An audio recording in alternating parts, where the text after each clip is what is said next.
তো এই রোডের একটা কাহিনী বলি। গত 2 বছর, গত রমজান না, তার মানে 2 রমজান আগে আমি বাসা থেকে বের হইছি। আমার সাথে এক চাচা রয়েছে, চাচার গাড়ি ছিল। তো চাচার গাড়িতে থাকাকালীন আমরা দুইজন বের হয়েছি যে এই রোডে আসবো। আমার ওইটাই লাস্ট আসা এই রোডে আর কি। এরপরে আমি আজকে ঢুকলাম এই রোডে।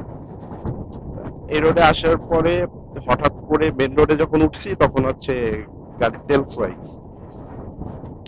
তো গাড়ির যখন তেল ফুরাই গেছে তখন এর ভিতরে না কোনো ফিলিং স্টেশন নাই একটা যে ট্রেন ঢুকাবে। হাইওয়ে আমরা হচ্ছে মেন রোডে যখন ঢুকছি তখন কিন্তু ফিলিং স্টেশন অনেকগুলো, বাট অকটেন বা পেট্রোল এমন কোনো ফিলিং স্টেশন নাই, সবই ডিজেল আর এলপিজি।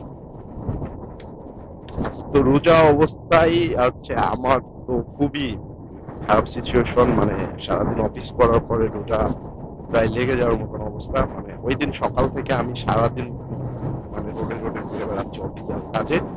তো এরপরে যখন বের হয়েছি তখন গাড়ি ফেলতে হবে, তখন তো আরো মেজাজ খারাপ হইতেছে। এরপরে কোনো ফিলিং স্টেশনে পাচ্ছি না তেল।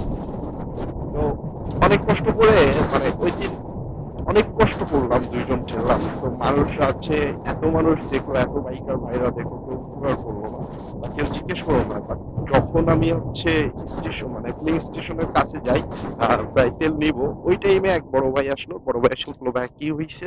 হঠাৎ উনি বাইক স্লো করলো। তো পরে জিজ্ঞেস করলো, ভাই কি হয়েছে? তো বললাম যে তেল ফুরাই গেছে হঠাৎ করে, বুঝতে পারি নাই।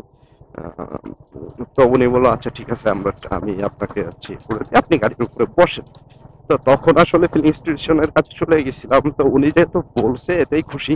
তো তখন বললাম, ভাই অ্যাকচুয়ালি এখন আর লাগবে না, এটাই নাকি তেল দিচ্ছে, সো এখান থেকে তেলটা নিয়ে নিব।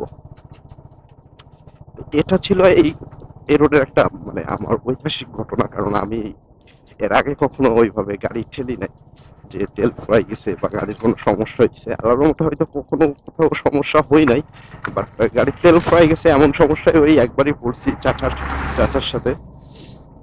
তা আমি যদি কখনো রোড দিয়ে যাই, যদি দেখি কোনো বাইকার কোনো সমস্যা আছে, মানে গাড়ি ঠেলে নিয়ে যাচ্ছে, তাহলে আমি তাকে হেল্প করতে পারি আর না পারি, আমি অন্তত ওখানে দাঁড়ায় তার কাছে জিজ্ঞেস করি যে ভাই আপনার কি সমস্যা হয়েছে। আমার সাধ্যের ভিতরে থাকলে আমি হেল্প করার চেষ্টা করি।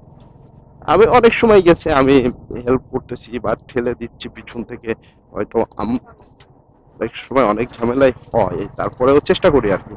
বাট আমার ওই দিন খারাপ লাগছে ঠিকই ইফতারির আগে, কারণ একটা হাইওয়ে রোডে কিন্তু কম বাইকাররা যাতায়াত করে না।